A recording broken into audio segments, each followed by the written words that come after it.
Hello and welcome to A Critical Dragon, where I talk about narrative in film, television, and in books. And a very happy new year to you all. I want to do a video today. In part, it's a bit about editing. It's also about point of view control. And it's also about understanding not necessarily the dichotomy of good prose, bad prose, but thinking about prose and what it is trying to accomplish in a text. And the reason I'm laying this all out is I'm going to go through a prologue from a printed work, from a best-selling work, and I'm going to show you some editing aspects of it, like how to edit it, to change the effect or to change the way that an author did things. Now, proviso number one, this is not me saying I am a better author than the author of this text. This is to show what an author is doing and how to achieve that effect differently, but it will change certain dynamics. And this is kind of one of the things that an editor does. We go through a text, and depending on the type of editing that we're doing or what we've been hired to do, we can make suggested changes. We can highlight something and say, explain why it's highlighted, what they need to change, make suggested wording, but of course the author retains all right to go through it, and they do it their own way. We highlight the problem. We suggest changes to things so they know what we are trying to talk about, but sometimes they will go through it and they will revert it, or they will change a couple of different words, or they'll take our point, have a look at the section, and they will rewrite it their own way. So again, just to be clear, I am not saying I'm a better author than this author. I am not saying that this needed editing. I'm going to go through it and show what the author is doing, how you can change it, and how that change may alter, either make more ambiguous, make less ambiguous, all these sorts of things, the effect that the author was maybe going for. And the reason I am laying all of this out at the start is because this is a prologue I've spoken about on the channel before. This is a prologue from a best-selling fantasy author, and I'm fairly sure people are going to get annoyed when I do this, but there's nothing more I can say. Like, I'm trying to lay out as clearly as possible. This is not done out of malice or any sense of my own ego. This is to show the effect of what editing can do to a text. And I can't do it on work that hasn't been published because, it hasn't been published. No one knows it. I can't do it on work of my own because I'm not an author. So I have to go with published work. I have to go with well-known published work because this isn't going to affect their sales, and it's not me picking on anyone.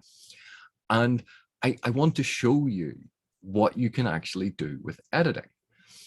So with all of that said, this is a prologue I've looked at on the channel before. It's from Rhythm of War by Brandon Sanderson, and it's in the Stormlight Archive.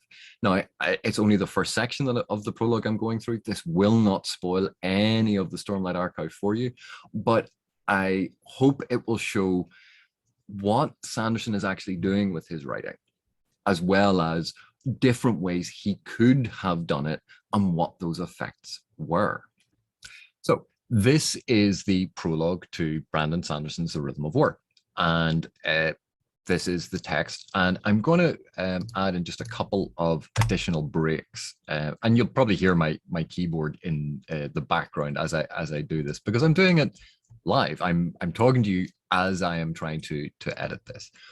And again, this is not me saying I'm a better author than Brandon Sanderson. This is to show you what editing can do and why we do it. So let's look at these first 6 sort of paragraphs, 6 sections.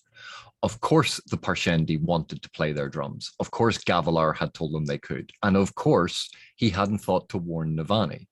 Have you seen the size of those instruments? Marathon said, running her hands through her black hair. Where will we put them? And we're already at capacity after your husband invited all the foreign dignitaries. We can't. We'll set up a more exclusive feast in the upper ballroom, Navani said, maintaining a calm demeanor, and put the drums there with the king's table. Everyone else in the kitchens was close to panicking. Assistant cooks running one direction or another, pots banging, anticipation spraying, shooting up from the ground like streamers. Gavilar had invited not only the high princes, but their relatives, and every high lord in the city. And he wanted a double-sized beggar's feast. And now, drums. So, looking just at this section, what can we do? What is going on? How would we approach this? The first thing to note is this is written quite informally. Of course, the Parshendi wanted to play their drums. That phrasing is informal, and it suggests that this is tied to a character perspective. This is not an omniscient narrator who is removed from the action. This is someone using colloquialisms and informality to comment.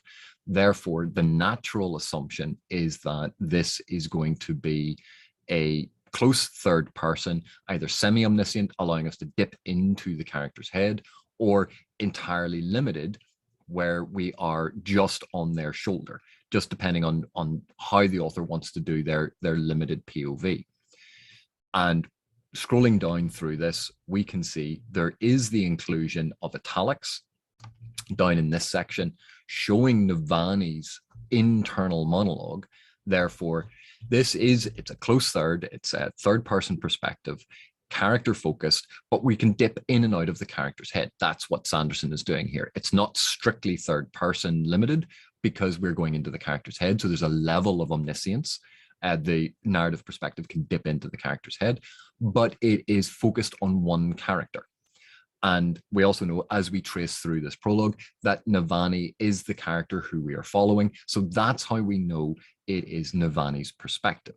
So now that we've cleared all that up, let's have a look at these first three lines. Of course, the Parshendi wanted to play their drums. Of course, Gavilar had told them they could. And of course, he hadn't thought to warn Navani. So if this is Navani, she is thinking about her husband, Gavilar, who is the king. And it is very natural for Navani to think of her husband as Gavilar, the person. She's married to him. There is a level of intimacy and informality. But then, if this is tied to her perspective, why is she thinking basically about herself in the third person? Why is she thinking of Navani? So we would change this to her,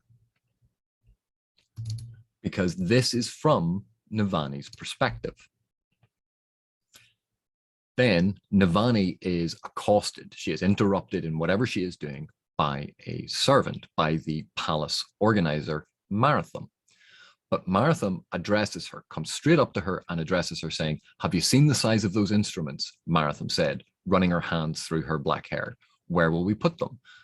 And we're already at capacity after your husband invited all the foreign dignitaries. We can't." So with this dialogue and with this little tiny paragraph, Sanderson is doing a number of different things. We know that the discussion is going to be about the drums. "Have you seen the size of those instruments?" Marathon said. So we know first sentence, there were drums. Now we're talking about instruments. She is running her hands through her black hair. So this is giving us a physical description, because up until now, this is nebulous. This is happening in a white space. We don't know where this is. We have no sense of where this is occurring. We have no physical descriptions. So Sanderson is giving us a physical description so we can start picturing the scene. Where will we put them? And we're already at capacity after your husband invited all the foreign dignitaries. We can't. So Marathon is consolidating the first line that we were given about the drums and then suggesting a second problem. So looking at this, we have to think, why would a servant, the palace organizer, address the queen without an honorific? So that's the very, very first thing. So what we can do is a palace organizer, a servant in the palace, it is very natural for her, even when she is feeling hassled and harried, to address the queen with a form of respect, particularly in the Alethi society in Roshar, which is a caste society. It is very prominent, the levels of caste and the fact that you have to use various honorifics. And a common one then is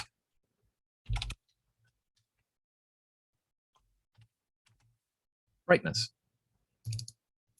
So she addresses the queen, brightness. Have you seen the size of those instruments? Marathon said.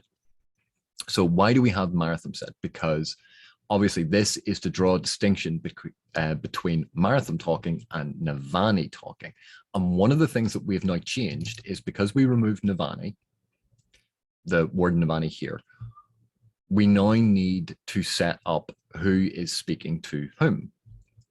Because we had her, and of course he hadn't thought to warn her. So this could now be referring to Marathon. There's confusion now about whose point of view it is, because it's now her, it's a pronoun.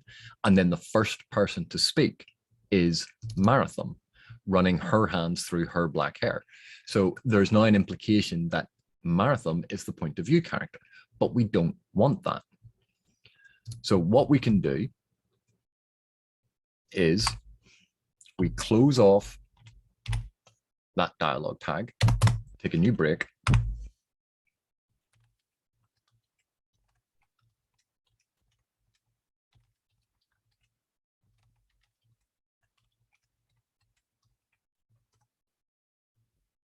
and we add in a new line. So now, and of course he hadn't thought to warn her, brightness. Navani turned as the harried servant approached her. So now the her, there's an assumption that it is Navani. We have cleared up that ambiguity. And we've also said that the servant is harried. The servant is under pressure. So we're already prefiguring this.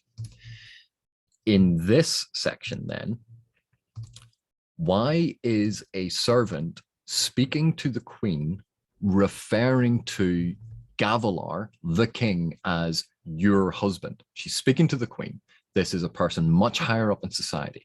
And even though she is under pressure and she's hassled, this is a level of intimacy and informality. If you can imagine a very well-trusted palace servant coming up to you and go, your husband, that is slightly accusatory, but also is implying a very close working relationship, a level of intimacy. And again, the Alethi are a very class-conscious culture. They are obsessed with all of the different levels and who goes where and how they relate to each other. And there's a level of formality about how you address people in the different ranks. So what we can do is we can change this to the king, because that is more natural for a servant to say to the queen. And then when Navani says the king's table, she can say how did I misspell that? My husband's table. So essentially, we have kept all of the exact same information that Sanderson had originally included, but now we're sort of attributing it or distributing that information slightly differently. So all the same information is here. We have Gavilar, who said that they could. We have that Gavilar is the king, and that we have Navani is referring to him as my husband. So all the same information is here, but now it's kind of been redistributed. Then let's have a look at this. Have you seen the size of those? Oh, I accidentally deleted that. Have you seen the size of those instruments? Marathon said, running her hands through her black hair. Do we need running her hands through her black hair? What does this tell us about Marathon? And one of the things is because of the dark hair, we're assuming the darker coloring. And of course, that plays into Alethi caste systems. But we've actually attributed for that by having her use the honorific brightness. So we can get rid of running her hands through her black hair. We don't need that anymore. Have you seen the size of those instruments? Marathon said. Where will we put them? And we're already at capacity after the king invited all the foreign dignitaries. We can't. We then have Navani interrupting with a solution. We'll set up a more exclusive feast in the upper ballroom, Navani said, maintaining a calm demeanor, and put the drums there with my husband's table. So one of the issues with this is maintaining a calm demeanor. So this is suggesting this is an outward calm, and inside she is not calm. But what we are seeing in terms of her actions is a servant has come running up to her with a problem, and Navani interrupts her immediately with a solution. So it's not just that Navani is projecting a calm demeanor that she isn't feeling on the inside. She is actually calm, maybe inwardly seething, because we get that from, and of course he hadn't thought to warn her. But we don't need a reminder that she is projecting this calm demeanor, particularly when in the next line, everyone else in the kitchens was close to panicking. And this tells us that Navani is the only calm one. So we're getting the same information twice. Here, we're being told Navani is calm. Here, we're being told everyone else is panicking apart from Navani. So this information, this line, is actually telling us about everyone else and Navani. This information tells us only about Navani. So we can actually get rid of that because we have the information twice, because this line is still describing Navani by implication.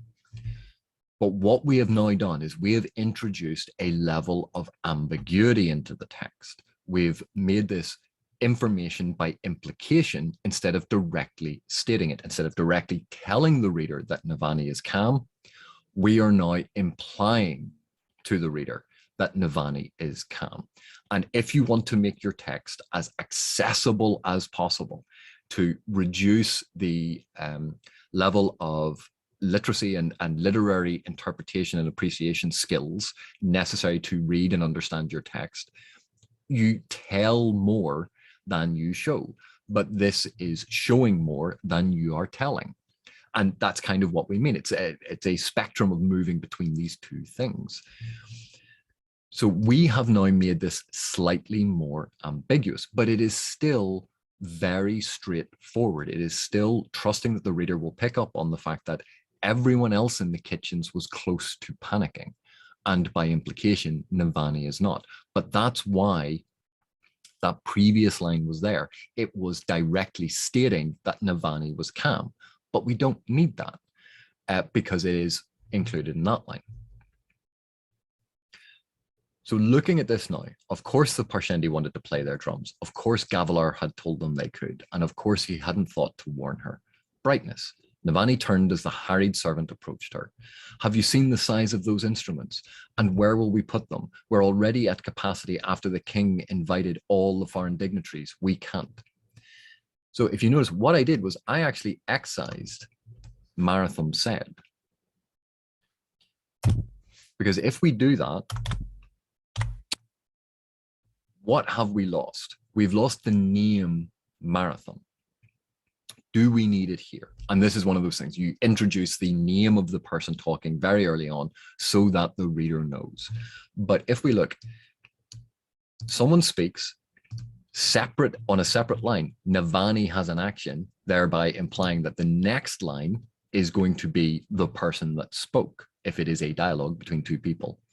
Brightness, Navani turned. Have you seen? So this is returning to the first person that spoke. Have you seen? Where will we put them? And we're already at capacity. We'll set up a more exclusive feast in the upper ballroom, Navani said. So now we have confirmation of the sequencing of the dialogue, if we needed it. And Marathon's name is down here. But that's still within the first couple of lines of the section. But you might feel it is more important to have that in the first line when she is first introduced, so the reader knows the character's name. So we can put that right back in, but that's why when you delete something, you look to see the effect that it has. When you add something, you look to see the effect that it has. And that's why Marathon said is here. It signals the order of the dialogue. It signals who the different people are who are speaking so that the reader can firmly imagine them and can follow everything that's going on. So even though it is not strictly necessary, this makes it easier to read. It makes it more accessible. It makes it easier to understand. So the next point I want, have you seen the size of those instruments? And where will we put them? Do we need the size being emphasized? We know that the Parshendi wanted to play their drums. Gavilar had told them they could. And of course, he hadn't thought to warn her. We know the drums are the issue. Is the size of the drums the issue? Is that relevant? And it's not really. What Marathon wants to know is where will we put them? So if we can delete this,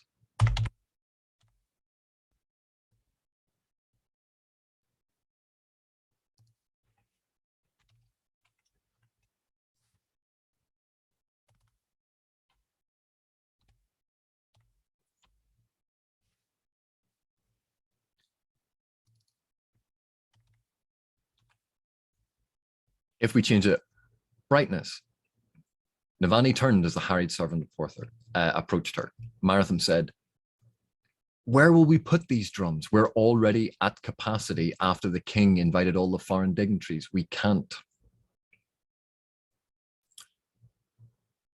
And so you can see, we didn't need that first line of dialogue because it was already dealing with something that's referred to twice. It was repetition. It was two different ways of saying the same thing. Now we've trimmed that down and we can actually move Marathon said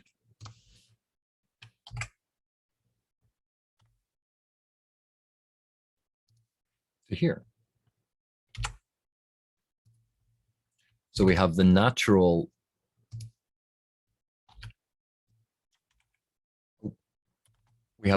break, line of dialogue, Navani being identified, dialogue continuing. Where will we put these drums? Marathon said. We're already at capacity after the king invited all the foreign dignitaries. We can't. So we have just trimmed down, accounting for the fact that I added in an additional line here, but we've actually trimmed this down and made it slightly easier to understand. We'll set up a more exclusive feast in the upper ballroom, Navani said, and put the drums there with my husband's table. So we've repeated drums, drums, drums. And you go, okay, so now we have drums being repeated a lot. Do we want that? And you go, well, Sanderson had already used instruments. So we can put that back in. Where will we put these instruments? And in fact, if we wanted to signal that Marathon is annoyed about it, we can put a stress on it. And we signal that with italics, just like Sanderson has used here for of course to emphasize the word course. We're doing the same thing here. Where will we put these instruments? So we're now implying that Marathon doesn't regard these as proper instruments. We're getting a sense of Marathon's character. She is both harried, annoyed about this, and is a wee bit snobby. So we've added characterization to Marathon, and it's still flowing the same way that Sanderson intended. So moving on to the next bit. Everyone in the kitchens was close to panicking, assistant cooks running one direction or another, pots banging, anticipation spraying, shooting up from the ground. Gavilar had invited not only the high princes, but their relatives and every high lord in the city. And he wanted a double-sized beggar's feast. And now, drums. So we've gone back to the drums. So what we've done is we have drums, instruments, drums, drums. Do we need all of them? And that is a choice that an author will make. Is that too much? Is that too much repetition? Or is that emphasis enough? And again, you can trim it down. And so let's move on to the next section. We've already put everyone to work in the lower feast hall, Marathon cried. I don't have the staff to set up. So we have seen that Navani has already sorted out the problem of the drums by setting up a new, smaller, exclusive feast. Marathon is now raising another objection, which is, but now I have to set up a new room and I'm going to need additional servants. All of that's being implied by, we've already put everyone to work in the lower feast hall. I don't have the staff. So this is a second issue that she raises. And Navani immediately, again, interrupts with a solution. So we see Navani is calm. Anytime there's a problem, she sorts it out. This ties back into, and of course he hadn't thought to warn her, but also later on, we have for everything else, he had Navani. So it's tying into this sense. Anytime Gavilar creates a problem, Navani fixes it. It ties into her calm demeanor. We see this in action, and this just consolidates it. So we really didn't need that description of Navani projecting calm demeanor. It is confirmed in this line. It's also confirmed by the two actions that she takes in interrupting and suggesting solutions. Marathon cried, and there is an exclamation point. Do we need both? This is kind of doubling down on it. You don't necessarily need both. But does it cause undue problems? Is this an issue? No, it's a stylistic thing. But if you have an exclamation point, you don't necessarily need cried. Also, we know that we've already put everyone to work in the lower feast hall. I don't have the staff. So we know this is Marathon. We can actually delete Marathon cried. I'll put that exclamation point back in. I don't have the staff to set up. So it is implying that Marathon is saying this because I don't have the staff. And then Navani replies, there are twice as many soldiers as usual loitering in the palace tonight, Navani said. We'll have them help you set up. So we know because Navani is replying and interrupting, that's exactly what she did up here. So we got rid of a couple of words because they weren't necessary. But this has again increased ambiguity because we don't have that dialogue tag telling us explicitly who is speaking. We are trusting that the reader will pick up it's dialogue between two people. We have Navani and Marathon. After Navani sorts out the problem, the next line of dialogue will logically be Marathon's. Otherwise, we would have included it in Navani's sort of exposition following on from that. So it is implied, but we have increased that level of ambiguity. That's what this change does. There are twice as many soldiers as usual loitering around the palace tonight, Navani says. We'll have them help set you up. Posting extra guards, making a show of force. Gavilar could always be counted on to do that. So we see that Navani again sorts out the problem. And she does it by taking guards that have been posted everywhere and basically she's suggesting press ganging the guards into being servants for the night, to be servers. And then we return to, for everything else, he had Navani, which is an echo of this opening line. But here, of course, we changed it to her. We know it's Navani's perspective. We know that it's Gavilar could always be counted on to that. For everything else he had, and we changed that one to her. Because again, it's tied to her perspective. We don't need her thinking about herself in the third person. So I'll put that back where it should be. But I just wanted to separate that out so you could see it. Could work, yes, Marathon said. Good to put the lights to work rather than having them underfoot. We have two main feasts then. All right, deep breaths. So what we have here is, now that Navani has sorted out the problems, Sanderson repeats basically the information, repeats the solutions that Navani has come up with. There are going to be two feasts in case you missed that. That was Navani's solution, have a second feast. And now they're going to have, the guards are going to be servants. So the two solutions have been included in this. This is repetition of something we've already been told. But it makes sense for a harried and hassled palace servant to be going, okay, and she's working it through in her mind. But again, look at this opening sort of phrasing. Could work, yes. This is not, this will work. This is her musing, could work. Now think about the situation. She has gone up to the queen. She is the palace organizer. She has gone up to the queen and said, I have these two problems. The queen has given her two solutions. It is her job to make this work. And she replies very informally and not really affirmation positively. It's, this could work. That's what she's saying to the queen. So again, because she's speaking to the queen, we can now change this and we can go.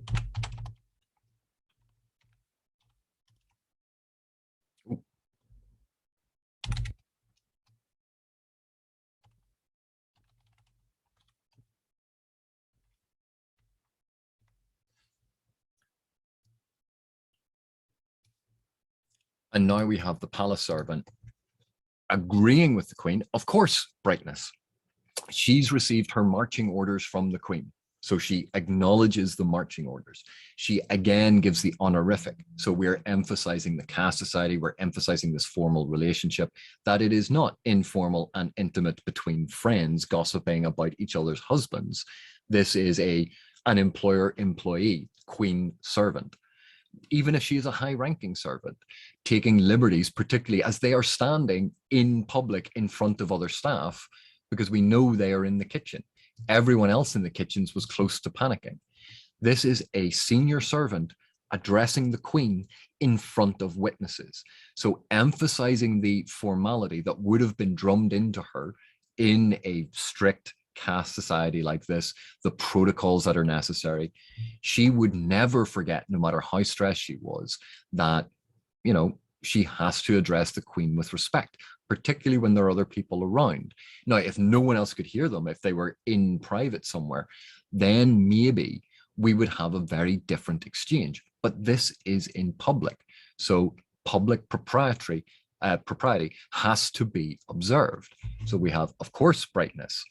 That will work. So we have this, you've given me my marching orders. Even if it's meant to be read as, I will make this work, she knows what she has to do. Navani's come up with these solutions. She will implement these solutions. She will make them work.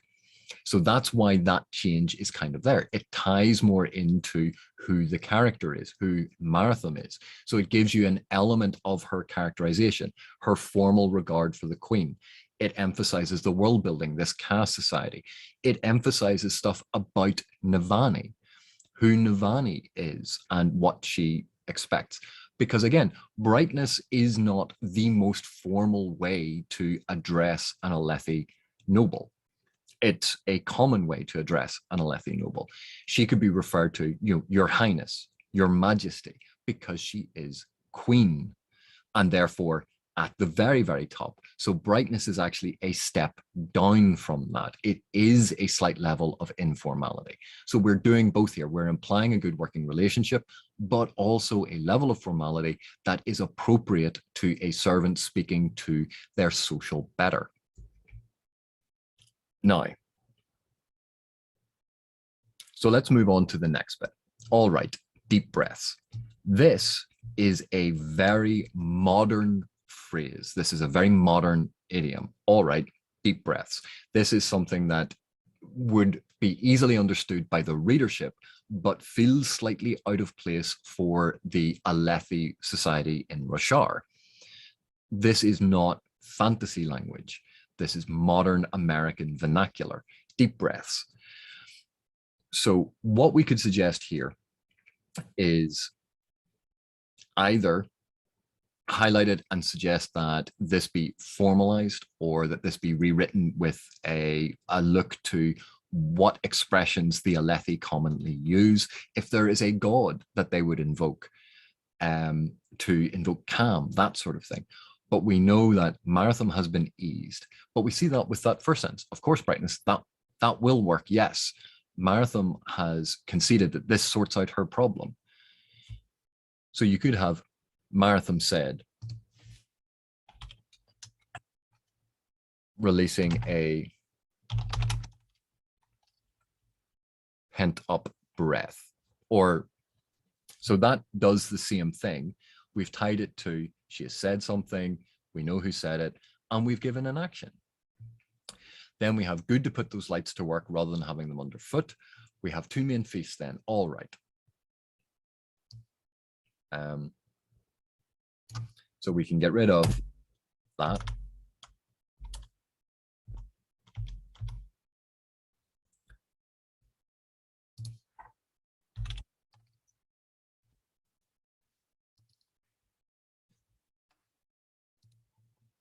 So now, of course, brightness, that will work. Yes, Marathon said, releasing a pent-up breath. Good to put the lights to work rather than having them underfoot. We will have two main feasts. So the same information is here. The same things are happening. Is this the perfect, most eloquent way to do it? No. And that's why you would sort of highlight it and say to the author, this is what I have done. This is why you need to fix this. I'm not suggesting I can write this better than Sanderson, but I'm showing you what you change and why you change it. Good to put the lights to work rather than having them underfoot. We will have two main feasts, and just to emphasize it, we will have two main feasts then. The short palace organizer, so again, physical description, scuttled away. Now remember, this is tied to Navani's perspective. So this person who's come up to her, and in the original, is addressing her very informally. She then scuttles away, and scuttle has negative connotations. It is a pejorative. It refers to creepy crawlies, spiders and crabs and things like that, that scuttle, that move quickly, but are not necessarily nice things that you want to be emphasizing.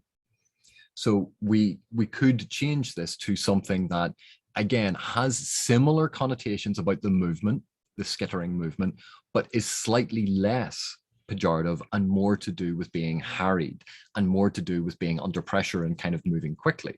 And a useful word for that. Oh, in the wrong place. So instead of scuttled, we have scurried. And again, that is just, it's a simple, straightforward change. It still has a slight negative connotation, but less of a negative connotation. So it softens it. So it means that we're not seeing this impression that Navani is looking at this servant with such a negative frame of mind. Because remember, this perspective is tied into how Navani is thinking about them. So this is how Navani thinks about this servant. This is how Navani is describing essentially the servant's action. And scurried is slightly less pejorative than scuttled, which is very negative. Narrowly avoiding an apprentice cook carrying a large bowl of steaming shellfish. Is this description necessary? It describes an action. It gives a bit of flavor to the description, but again, it's just visual. And this is one of these things. If you include additional senses to a description, you make the world more immersive. So what we can do is we can change the wording ever so slightly to, let's see,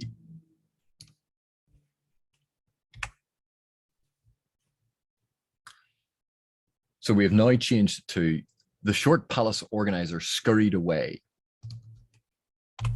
We changed it to as the short palace organizer scurried away. She narrowly avoided an apprentice cook who was carrying a large bowl of hot shellfish, sending a billow of fragrant steam directly into Navani's face.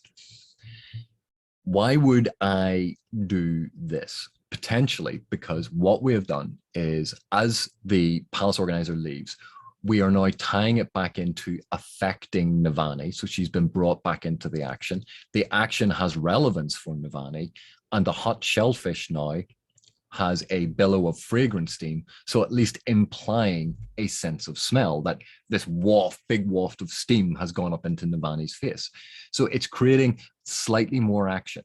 It's adding an additional sense information into the text. Is it perfect? No. And you don't need to make any of these changes because Sanderson is obviously, writing the way that he wants to write. I'm just trying to show a different way of doing it. So then we have Navani stepped aside to let the cook pass. We can change that to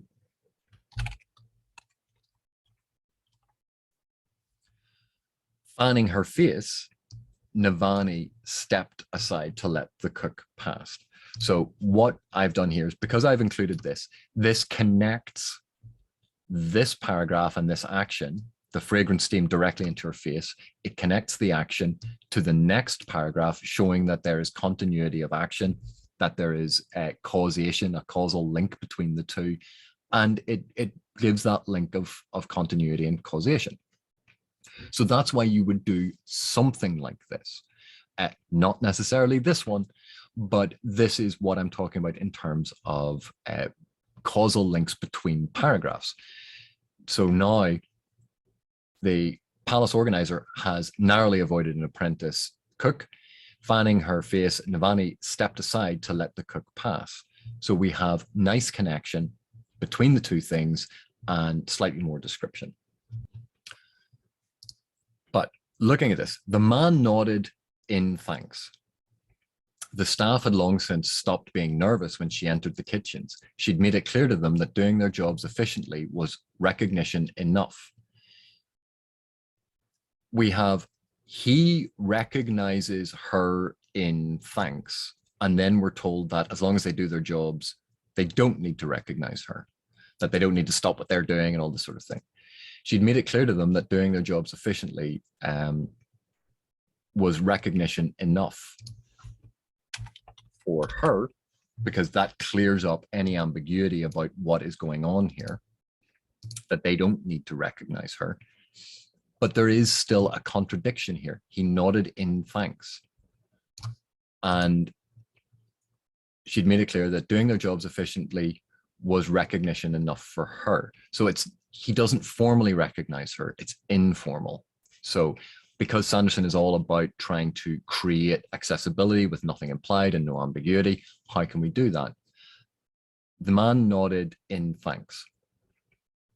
The staff had long since stopped being nervous when she entered the kitchens. She'd made it clear to them that doing their jobs efficiently was recognition enough, that doing their jobs efficiently was the only formal recognition she required. So again, that is saying basically exactly the same thing that Sanderson had said, clearing up the ambiguity about what is meant by recognition, and it now is agreeing with what was said above, nodded in thanks. That's very informal, but she'd made it clear that doing their jobs efficiently was the only formal recognition she required. The use of the word formal means that they can informally recognize her, which is what this is. So now we've cleared up that ambiguity and slight contradiction within the paragraph.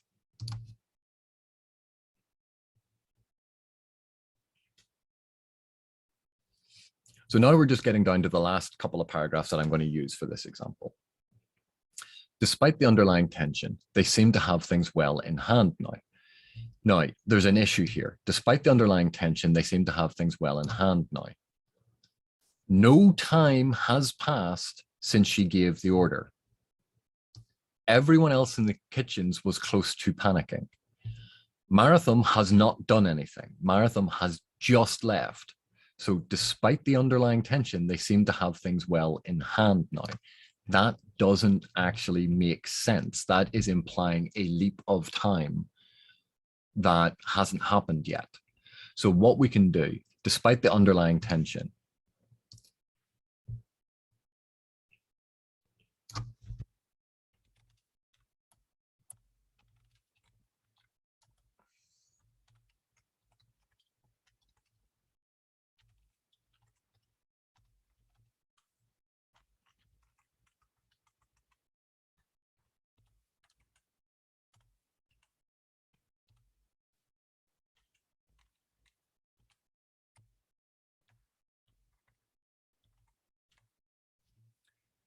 Despite the underlying tension, she knew that Marathon would get things well in hand now.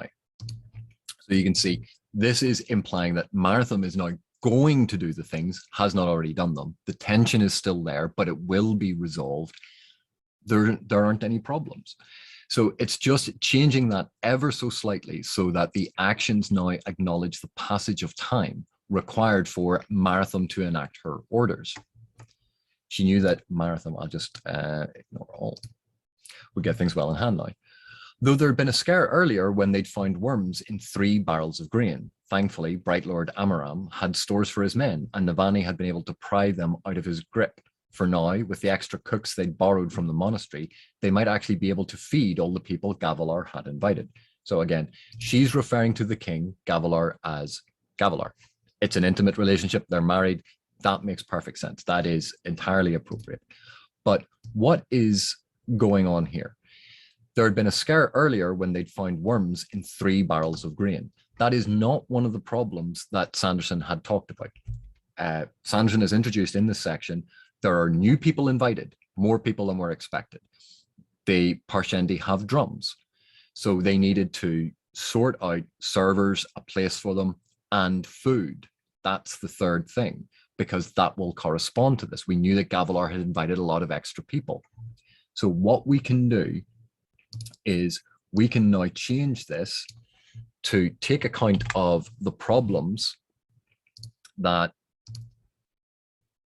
have already been expressed. Despite the underlying tension, she knew that Marathon would get things well in hand now. The extra supplies she had pried from Bright Lord Amaram's stores would feed the additional guests, and the extra cooks from the monastery would supplement the kitchen staff.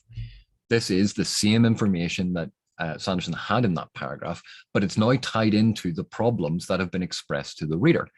So it is getting across the same information. It's using the same term, pride. It's Bright Lord Amaram is still being used, even though she probably or quite likely wouldn't use the honorific Bright Lord. She would refer to him as Amaram, in her own head at least. But that has been included. So we keep that because that's what Sanderson had. But we could delete it and expect that the reader would know that. But this is a way of including exposition about who Amaram is to the reader. And the extra cooks from the monastery would supplement the kitchen staff. So again, it's all of the same information that Sanderson was using, but related to the actual issues that had already been expressed. And that means we don't need this anymore, because now we have the additional guests here, so we didn't need it repeated again. I'll have to give instructions on who is to be seated in which feast room, she thought, slipping out of the kitchens and into the palace gardens. So this is where I had said, because there's an indication, this is in italics, and it's denoted with she thought. Typically, the convention of having internal monologue in italics is well known and well understood. So you don't really need italics and she thought. Plus, it's in third person limited. So if you wanted to keep this entirely outside of her head, you could have, she would have to give instructions on whom is to be, or on who is to, on whom is to, she would have to give instructions on who is to be seated in which feast room. You can actually include that as direct exposition because that's the framework. It's tied to this perspective. And you can actually avoid using internal monologue.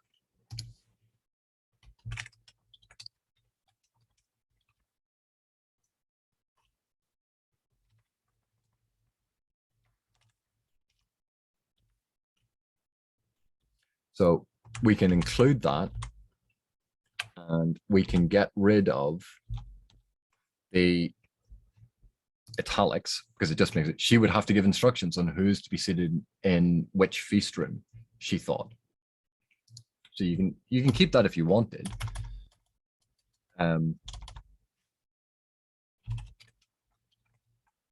she thought, slipping out of the kitchens and into the palace gardens. Or, because it's in italics, you can include it just in italics and you don't need she thought, but you make a choice of which you're going with. Doing it this way, removing the italics, including it as basically directing it, this is her, she would and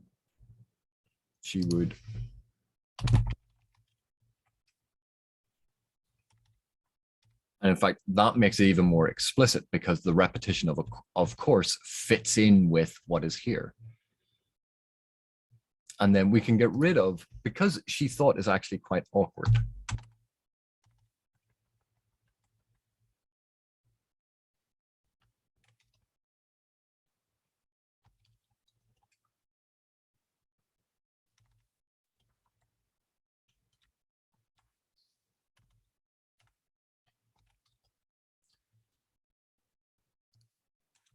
So we could change it to, she would of course have to give instructions on who was to be seated in which feast room.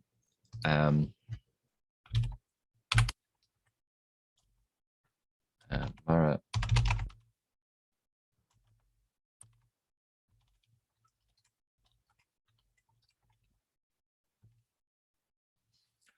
Marathon would need guidance on that. And then we can take a new break, or we can carry on from there. She slipped out of the kitchens and into the palace gardens and leave some extra space in both. Who knows who else might show up with an invitation. So now that we've gotten rid of internal monologue as a narrative perspective, why? Oh, that's because one bit was in italics, one bit wasn't. So this now consolidates everything. There are now no italics denoting internal monologues. We've gone from this semi-omniscient position now to fully limited, because yes, it's reflecting what is going on in her head, but it's incorporated into the exposition. The exposition's being framed. She slipped out of the gardens and into slipped out of the kitchens and into the palace gardens, and leaves some extra space in both. Who knows who else might show up with an invitation. Now we can actually include that here. She would of course have to give instructions on who is to be seated in which feast room. Marathon would need guidance on that. And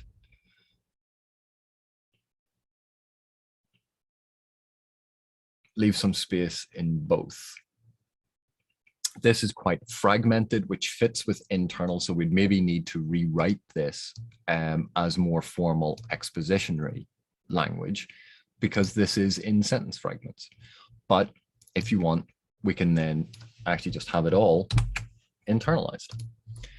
So that's kind of what I mean. You can, now it's gone back to that semi-omniscient position because we've dipped into her head. We have these italics of her thinking, her internal monologue, and it's fragmented. We can see those sentence fragments. She would of course have to give instructions on who's to be seated in which feast room.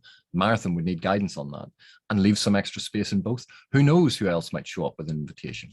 That kind of broken small fragments of thought reflects internal monologue. It's in italics. You don't need she thought. She slipped out of the kitchens and into the palace gardens. She hiked up through the gardens. Hiked here has certain connotations. Hiked is probably not what a queen would do who is wearing formal regalia, particularly because it has certain think if you change the word to marched. She marched up through the gardens. That has forceful, moving, forthright, moving with purpose, but a slight martial connotation. Hiked, on the other hand, is rambling out in the countryside. And these are formal palace gardens with beautiful paths and decorative trees and topiary and flower beds and all this sort of stuff. Hiking is slightly the wrong connotation. So you could have glided.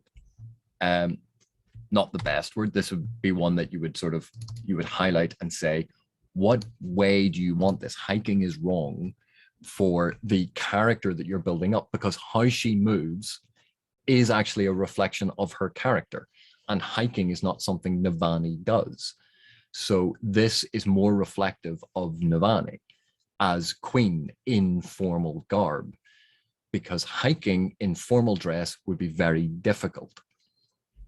But if hiking is the correct word to create that connotation, do you mean to imply that Navani has essentially hiked up her skirts and is walking in a scandalous fashion through the gardens purposefully and with speed, but in a way that would look inappropriate, because that's what hiking implies? So it all has to do with author intent and what effect that they want to achieve. So then if we look at this, she'd be less in the way and wouldn't have to dodge servants if she took this path. So she slipped out of the kitchens and into the palace gardens. She glided up through the gardens toward the side doors of the palace. So we know she's gone into the palace gardens. She glided up through the gardens, so we don't need that. She glided toward the side doors of the palace, because we know she's in the gardens. You don't need to say it twice. But again, Sanderson has these built-in repetitions so that no reader is left behind. If you miss the information once, it's supplied again. But in doing this, you've supplied the information once, you trust the reader to remember she's in the gardens, and you don't remind them, at least not in the very next sentence. She glided toward the side doors of the palace. She'd be less in the way and wouldn't have to dodge servants if she took this path. And you can go, well, okay, we can get rid of if she took this path, because that is going to be implied here. She'd be less in the way and wouldn't have to dodge servants. She glided toward the side doors of the palace. She'd be less in the way and wouldn't have to dodge servants. Is that strictly necessary? Do we need to know her motivation? And Sanderson obviously believes that we do need to know her motivation, but is this necessary? She's calm, she's doing this, she's taking a shortcut through the gardens. Is that motivation really necessary to understanding Navani as a character in this moment? And I would argue that it's strictly not necessary. So we could actually get rid of the whole thing. She slipped out of the kitchens and into the palace gardens. She glided toward the side doors of the palace. As she walked, she scanned to make certain all the lanterns were in place. Though the sun hadn't yet set, she wanted the Colonnar Palace to shine brightly tonight. Now, she scanned to see if the lanterns were in place, not that the lanterns were lit. And that's the thing. She wants the palace to shine brightly at night. So she's checking to see if they are lit. If you don't want to see that the lanterns were lit, if you could change that to lit, or you can change this to, although the sun hadn't yet set, she wanted the Colonnar Palace to shine brightly tonight.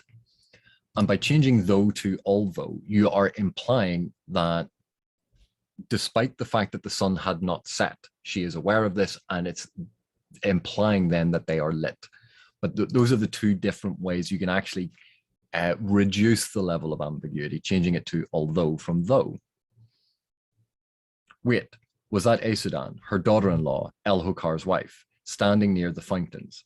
She was supposed to be greeting guests inside. The slender woman wore her long hair in a bun lit by a gemstone of each shade. All those colors were gaudy together. Navani preferred a few simple themes to one color, but it did make Aesudan stand out as she chatted with the two elderly Ardents.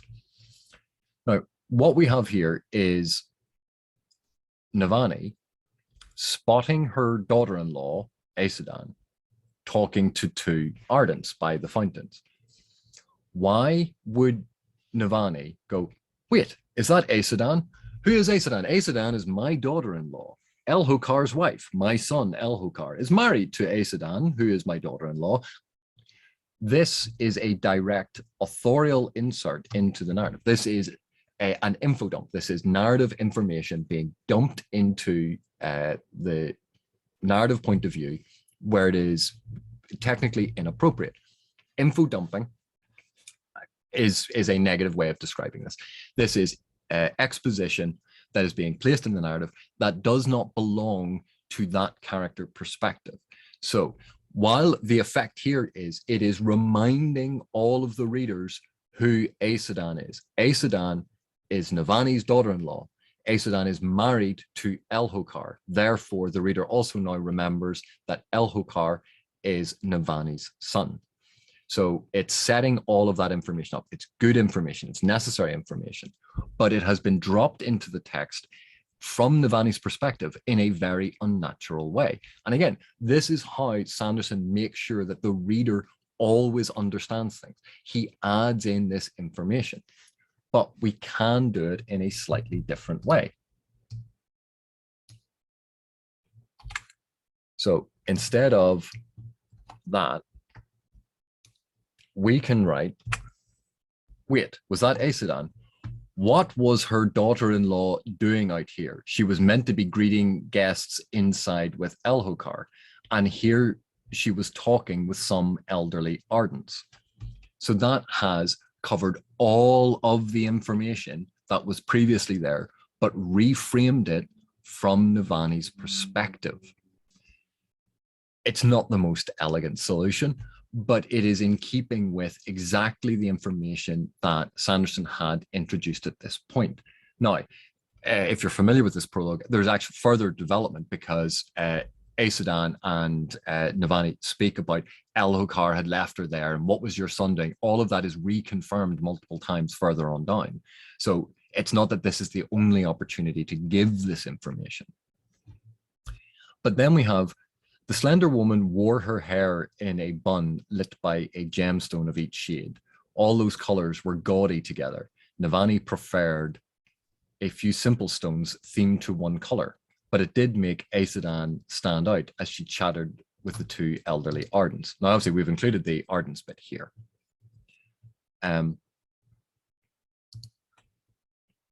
But again, we would have to reframe this. If we are not including internal monologue, and we're keeping to a close third, which with an external perspective, we would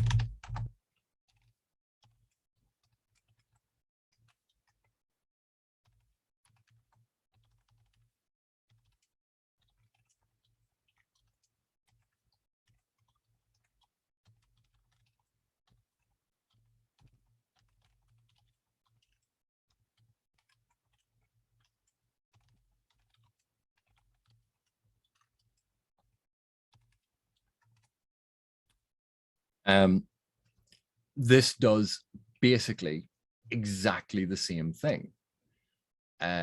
It's in keeping with how Navani thinks. It's not resorting to internal monologue, and it points out all of these different things. But there is an issue with this, and that is, so far in Sanderson's writing, we had the Marathon, the female palace servant, and a focus on her hair. We have Aes Sedai being spotted and a focus on her hair. That this is looking to be a trend about how women are described is via their hair. So if that is how the Alethi do it, you tie it into that cultural thing, that hair is very important.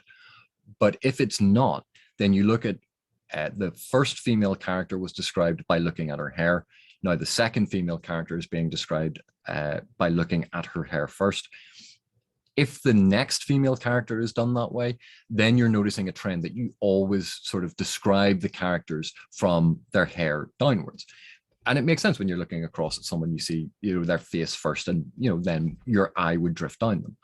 But if you notice that as a tick or a technique, that you always go to their hair and you always do it for female characters, that's something to note. It's something to bear in mind as you carry on down through editing a text, looking at where description goes, looking at what is being emphasized. Are male characters described from their hair the same way, or are all male characters described in a different way first? So that's how you spot if you how you're handling descriptions of one gender or the other. And it's a little thing to be aware of. So just to run through then how this has changed. Of course the Parshendi wanted to play their drums. Of course Gavilar had told them they could. And of course he hadn't thought to warn her. Brightness. Navani turned as the harried servant approached her. Where will we put these instruments? Marathon said. We're already at capacity after the king invited all the foreign dignitaries. We can't. We'll set up a more exclusive feast in the upper ballroom, Navani said, and put the drums there with my husband's table. Everyone else in the kitchens was close to panicking. Assistant cooks running one direction or another, pots banging, anticipation sprints shooting up from the ground like streamers. Gavilar had invited not only the high princes, but their relatives, and every high lord in the city. And he wanted a double-sized beggar's feast. And now, drums. We've already put everyone to work in the lower feast hall. I don't have the staff to set up. There are twice as many soldiers as usual loitering around the palace tonight, Navani said. We'll have them help you set up. Posting extra guards, making a show of force. Gavilar could always be counted on to do that. For everything else, he had her. Of course, Brightness, that will work. Yes, Marathon said, releasing a pent-up breath. Good to see the lights, good to put the lights to work rather than having them underfoot. We will have 2 main feasts then. As the short palace organizer scurried away, she narrowly avoided an apprentice cook who was carrying a large bowl of hot shellfish, sending a billow of fragrant steam directly into Navani's face. Fanning her face, Navani stepped aside to let the cook pass. The man nodded in thanks. The staff had long since stopped being nervous when she entered the kitchens. She'd made it clear to them that doing their jobs efficiently was the only formal recognition she required. Despite the underlying tension, she knew that Marathon would get things well in hand now. The extra supplies she had pried from Bright Lord Amaram's stores would feed the additional guests, and the extra cooks from the monastery would supplement the kitchen staff. She would need to leave instructions on who was to be seated in which feast room and instruct Marathon to leave some extra space in both in case Gavilar had another surprise. She slipped out of the kitchens and into the palace gardens. She glided toward the side doors of the palace. As she walked, she scanned to make certain all the lanterns were in place. Although the sun hadn't yet set, she wanted the Colonel Palace to shine brightly tonight. Wait, was that Aesudan? What was her daughter-in-law doing out here? She was meant to be greeting guests inside with Elokar, and here she was talking with some elderly Ardents. She really wished that Aesudan wouldn't wear all those gaudy colors in her hair. It was much more elegant to theme the gems around a single shade. So I know that this is actually quite a long video, but you can see that trying to explain why you edit or why you change things, what effects that you're trying to do. So all through this, I mean, obviously, this is Brandon Sanderson's work. He has a way that he does it, a way that he likes to do it, and a way that he finds works with his readership. This is to show, you can make these changes, you can do these things to create a different effect. But the downside is whenever you make a change, whenever you do something like this, you might increase the level of ambiguity, or you might decrease. You might make things more explicit. You might make things less explicit. It's a way of understanding how a text is put together, because sometimes when we're analyzing text, changing certain words just to see what the effect has gives you insight into the text that you're looking at, and you gain a better understanding of what an author is doing. And what I did here is by no means comprehensive. Like, there are additional things. Like, even looking at that, do you want to have internal monologue? Is that a consistent semi-omniscient position that you're going to have for all characters, for all the books? Is there only certain characters that you can do that for? That is something to bear in mind. Or do you want a fully limited external perspective where the exposition is being shaped by character perception? And essentially we are in the mind, but it is in that it's exposition, right? So they are different ways of doing it, and different techniques have different strengths, different weaknesses. So I hope that was illuminating about not only approaches to editing, why you edit, why you change things, but also about Sanderson's process to show the different choices he made. Because by seeing the choices I was making, you can understand Sanderson's choices. And that's the point of this exercise. So thank you very much for watching. I really appreciate it. Happy New Year to you again. And I hope to see you in the next one.